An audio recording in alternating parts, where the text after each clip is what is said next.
Good day guys. So for today's video, papakita ko po sa inyo kung paano ako magluto ng sinabawang shrimp with clams, no?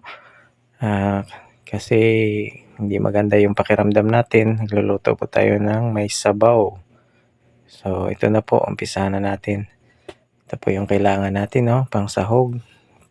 Tapos yung shrimp natin, malinis na po yan. Tsaka yung clams. Nilinisan po natin ng maayos para masarap yung paghigop natin ng sabaw. Tsaka lagyan po natin siya ng talbos ng kamote. Yan po para healthy, no? Okay, mag-start na tayo. Unahin natin yung painitin na natin yung mantika, no?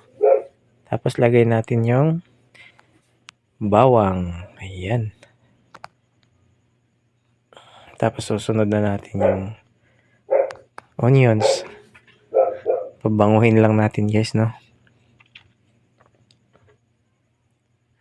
Para mas lalong babango, lagyan natin ng maraming luya. Tsaka syempre mayroon tayong kamatis. Yun, halo-haloin lang. Tapos sunod na natin yung shrimp, no? Konting gisa lang, no? Tapos yung clams. Ayan po, yan po ang paborito kong niluluto dati nung nasa Cebu pa po ako.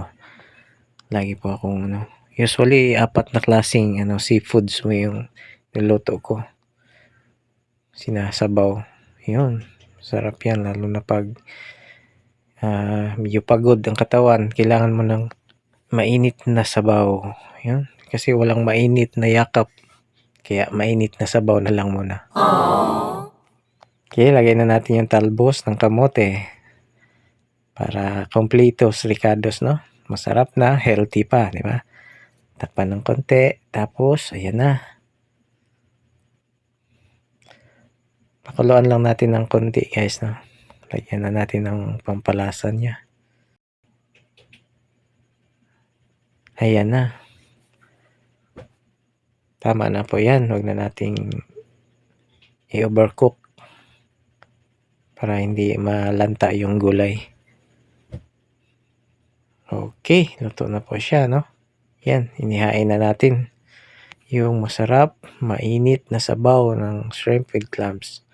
Okay, so yun lang po guys. Salamat sa panonood. Mag-iwan lang po ng like and share. Follow na rin po. Salamat po. Hanggang sa susunod.